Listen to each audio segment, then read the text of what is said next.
So I'm still trying to take in everything that just happened, but the Giants just beat the Seahawks with their backup quarterback, the 8-3 Seattle Seahawks. The Giants were like 11-point underdogs in this game, and they actually won 17-12. I don't know how it happened. It's gonna take me a couple days to realize holy crap, they actually won this game, but it feels awesome. 4 wins in a row. I kind of never saw this coming, I'll admit it. But the Giants right now, definitely in the driver's seat for this NFC East. We saw the Eagles lose to the Packers today. We're going to see probably the Washington football team probably lose to the Steelers and probably see the Ravens beat the Cowboys on Tuesday. So the Giants right now are in a very good spot. And, that win against the Eagles a couple weeks ago was really the big thing to really get them in the driver's seat. But this win was a game that they were not supposed to win. I think we all knew that. Once we saw that Daniel Jones was out, I think just about every Giant fan, even the most optimistic ones, were saying, okay, we're probably not going to win this week. I've heard a lot of people say we're going to compete in this game, which I thought would be the case as well, but I never heard anybody say we're going to win this game. But the Giants somehow, with the power of Patrick Graham and their defense playing at an unbelievable level, found a way to win this game. Now, Leonard Williams had 2.5 sacks. He was a monster in this game, and Leonard Williams deserves a lot of credit. Other guys like Bradbury, DK Metcalf was pretty quiet in this game. Darnay Holmes had an interception. Nico Lalos recovered a fumble. A lot of guys, like Carter Coughlin, Cam Brown, guys that were not expected to be these big impact players just a few months ago were big impact players in this Week 13 game at Seattle and then, helped the Giants get a win. Now, offensively, things were pretty ugly for the most part, but the Giants in the third quarter got things going with Wayne Gallman on that big run he had. I forget how long it was exactly, but Wayne Gallman did finish with 16 carries for 135 yards and 8.4 yards per attempt, which is crazy because, going into the game, we saw that Seattle was the third best team on defense against the run. Now, I had a theory personally that the Seattle run defense was probably a bit overrated because teams were just so obligated in a way to pass on them. It probably made their run defense look better than it really is. And honestly, I was not too impressed by the run defense today. This announcer that was in the game today, the analyst, would not shut up about Jamal Adams. So I'm very happy we shut him up and got this win because it was very annoying. I'm sure any Giants fan that heard the audio to this game, the guy would not shut up about Jamal Adams every single play. Oh, guess who? Jamal Adams. All right, shut up. Jabril Peppers had a good game as well, buddy, but don't hear you talking about him. So, a lot of guys on defense played out of their mind today. I think Jabal Sheard had another sack in there as well, half a sack. Darnay Holmes, the interception. Who else? Tay Crowder, honestly. I'm still a big fan of Tay Crowder, of course. He might have caused one of the interceptions, I believe. I forget what it was. And Tay Crowder had a sack on a third down, by the way, which forced a punt in the first quarter, I believe. Blake Martinez was pretty good. Who else? Bradbury, I mentioned before. Logan Ryan didn't show up too much.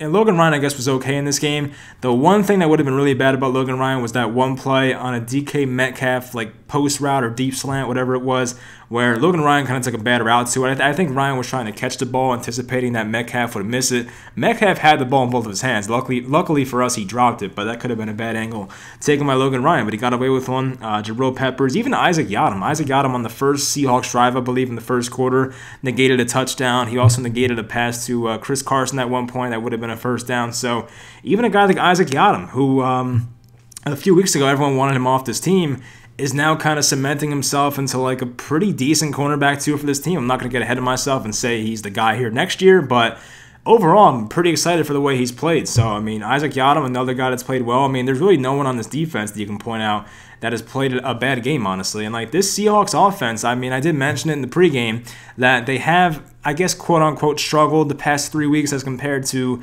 the first 10 weeks of the year. They've kind of been slowing down offensively. But the broadcast showed us that when Russell Wilson has Chris Carson, his numbers are a lot better. Well, Russell Wilson had Chris Carson in this game, so there's no excuses. He had all of his weapons. He did lose his right tackle at one point, and old friend Chad Wheeler was in at right tackle. He got absolutely abused in this game on a couple plays. So I did say how I wanted Colt McCoy to play a mistake-free game, and for the most part he did. He had the one interception, which was one that was off of Evan Engram's hands. I saw some people disagree about it on Twitter of whose fault it was.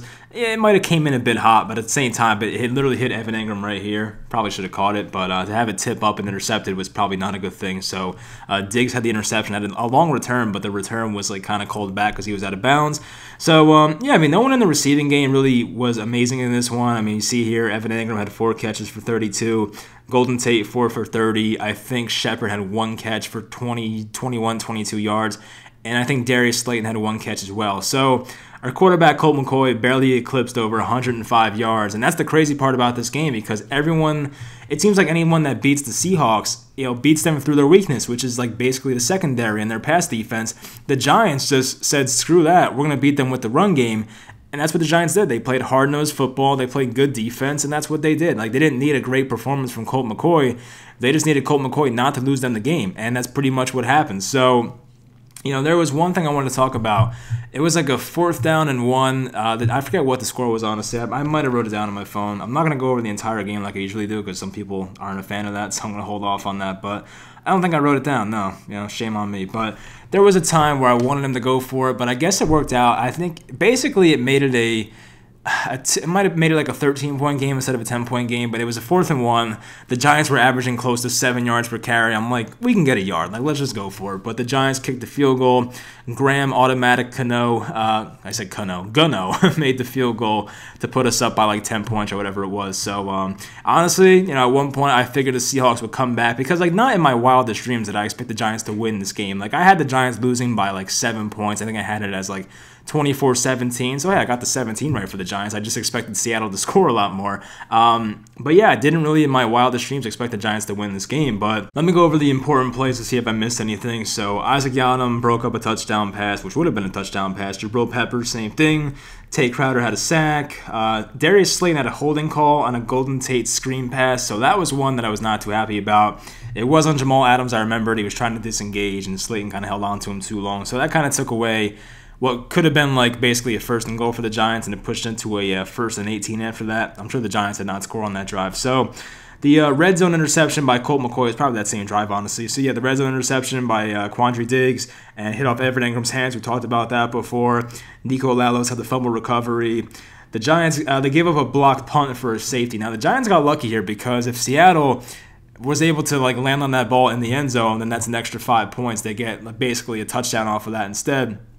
Or an extra 4 points. Well, it would have been 5 with the extra point. So the Giants definitely got lucky. It was a safety. I think the guy who recovered it had like his left arm out of bounds. So the Giants definitely got lucky there. And it was a 2-point play instead of a 6-point play, basically. So, or a 7-point play. So the Giants did benefit with that one there. But having a blocked punt sucks, of course. The special teams has not been too crisp and great lately, but they didn't lose them the game this week like they almost did last week. So the Giants are finding a way, even without perfect special teams, to get these wins, which I guess is a positive. Wayne Gallman had the huge run on the left side. Alfred Morris had a touchdown. Giants had a 2-point conversion to Sterling Shepard, make it an 8-5 game. Alfred Morris had a receiving touchdown, which you don't see every day, so that's pretty crazy. Made it a 14-5 lead. They said on the broadcast, I think it was Morris's first touchdown since 2018 or maybe 2017 when he was with the 49ers. So it's been a long time. Nice to see him do that baseball thing he does where he hits like the fake home run. So we saw that a lot with the Washington, what's back then, but we have not seen it in a while. Darnay Holmes had the interception. It was tipped by Tate Crowder. That's what I was mentioning before. Julian Love dropped an interception that would have iced the game, and that literally gave me flashbacks, because that's how my mind works, of that game from the 2015 season, I think it was, Landon Collins' rookie year, when he dropped the interception from Tom Brady. And, of course, the Patriots, Tom Brady was a Patriot at the time, of course, and they went down, marched down the field, and Gostkowski made a game-winning field goal. That's exactly what it reminded me of. I figured, oh, my God, he just lost us the game. Because, the way Giants fans' minds work is, we're always expecting the worst, because that's what happens to this franchise most of the time. So, when I see Julian Love drop that easy interception, it wasn't the easiest play in the world, but, still, he probably, as an NFL safety, should have caught that ball. But when he drops that interception, I'm like, oh, my God, we're going to lose this game. But Leonard Williams, the next play, I think, got a sack, and that was it. That's pretty much all she wrote. So, great game by the Giants, and I should mention that Patrick Graham's the man, Joe Judge is the man. Jason Garrett was not too impressive this game, but I'll give him the benefit of the doubt, because there's not much you can do with Colt McCoy as your quarterback, so I get it. But the Giants did run the ball very well, so I'll give them some credit there. But the thing I'm concerned about, and people have definitely mentioned this one before, is that maybe Patrick Graham is a one and done here, but in a positive way for him, because he might be a head coach next year at this rate. If he's making this Giants defense this freaking good and holding Seattle to basically 10 points, because, not including the safety 2 points, holding a Seattle offense that's pretty much all healthy to 10 points on the road is incredible. And the Giants defense is definitely top 10 ranked in the league. I think they were ninth coming into this game, so definitely maybe even top 5 now after that performance. I don't know, but he'll definitely get some interviews. I hope for our sake, in a selfish way, we get to keep him. But if Patrick Graham gets a head coaching job, then he definitely deserves it. So hopefully he stays here in the future. And I guess I'll address this because I'm sure people will bring it up. And there's always one or two people that want to bring up the Gettleman stuff in the comments. But yeah, I mean, look, I'm going to be honest. Like, I'm not going to stick to a narrative. I think Gettleman did a lot of bad things here his first 2 years. Definitely a lot of bad things his first 2 years. But this past offseason, whether it was free agency or the draft, I thought the Giants did a really good job. Now, the reason I'm skeptical and the reason I still want to move on after the year is because this organization didn't change until Joe Judge walked through those doors. Like, it was really bad with Dave Gettleman here the first 2 years. Now, I had a tweet that was, I think I put it out like 4 or 5 days ago. I'm going to look it up real quick. It's pinned on my profile. I worded it the way I wanted to for how I want the Giants to address Dave Gettleman and the whole GM thing at the end of the year, right? So here's what I said. I just want the Giants to give Joe Judge full control on who is the GM going forward. Mara needs to stay out of it, John Mara.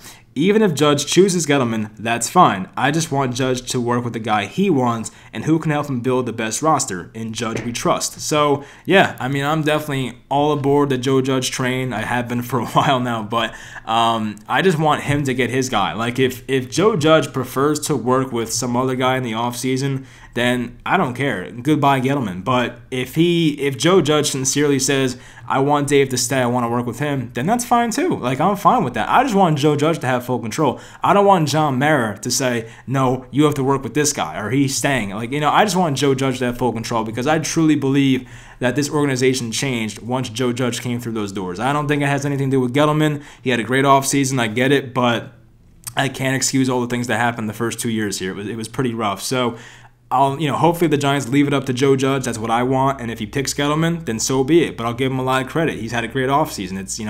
It's been 2 years too long in my opinion, but we got some really good free agents. I think our draft picks are, looking pretty good. Andrew Thomas honestly played a pretty good game in this one. The Giants allowed 2 sacks, I believe, in this one. The offensive line was good. Like, I really can't complain. We'll look at it in the film review, of course. We'll look at it more closely. But the offensive line was good. Darnay Holmes is looking good. I don't really see Xavier McKinney out there too much. Maybe I'm not looking close enough, but I don't see him too much. But hopefully at some point we do. I don't think Matt Parrott was out there a crazy amount today, honestly. So, yeah, I mean, I don't even know if Matt Parrott was active. I don't remember seeing him, but I could be wrong. So, yeah, it seems like all the draft picks from this year are playing well. Even the guys like Carter Coughlin, who I didn't have the highest expectations in, is playing pretty well. Cam Brown. So, yeah, I mean, this is awesome. Tay Crowder, they had a really good offseason. If they continue to do it like that, then Gettleman can stay as long as he wants. But I'm concerned because he has a track record dating back to his Carolina days of things usually not turning out too well. So that's why I'm concerned. And I do believe it's more Joe Judge than him, but it is what it is. I just want the decision to come down to Joe Judge. It doesn't matter what Mike Too Nice over here is saying. It depends what John Mara, Gettleman, Joe Judge, but mostly Joe Judge. That's who I want to have the final say with who he wants to work with. That's really the big thing because Gettleman's not a long-term solution. It's really Joe Judge is hopefully here for the next 20-something years, maybe 30-something years as the Giants head coach. That's the perfect world. That's what we want. But, Gettleman's going to be here for what, 3 to 5 years at most? Like, even if the Giants don't fire him, like how much longer does he want to be in football and be a general manager? Like that's the real question. So, yeah, I hope the Giants let him make his own decision, but enough of that talk. This was a great win. Very happy about it. The Giants are against the Arizona Cardinals next week, which was a game that for a while I figured the Giants would probably lose that game, but now it's looking a lot more winnable. The Rams beat the Cardinals today by 10 points, I believe. Something's wrong with Kyler Murray. He has an AC joint sprain or something in his throwing shoulder. He has not looked right since. Like, Kyler Murray is not looking like the same guy he was the first 12 weeks of the year. Something's off with him, and the Giants might catch the Cardinals at the right time. Now, the Cardinals are no pushover. They're a tough team, but I'm just saying the Cardinals of a few weeks ago were a lot better than what they are now. They have not looked right the past few weeks, and specifically Kyler Murray. Their defense has not looked good either. So the Cardinals are a beatable team. I think if Jones comes back healthy, it'll be a very close game, but maybe the Giants win that game. I'll see how I feel as the week goes on and make a prediction in the pregame show, but honestly, or the game preview, I should say. But yeah, I don't think it's out of the realm of possibility that the Giants win that game and go for their fifth straight win, right? Yeah, fifth straight win. That's crazy to say, but yeah, great win, guys. It's awesome. Awesome to be in first place. hopefully the other NFC East teams lose the next 2 days, and we'll be in an even better position. But hopefully you guys enjoyed. I'm sure you enjoyed the game, but I'll talk to you guys next time, and thank you for watching.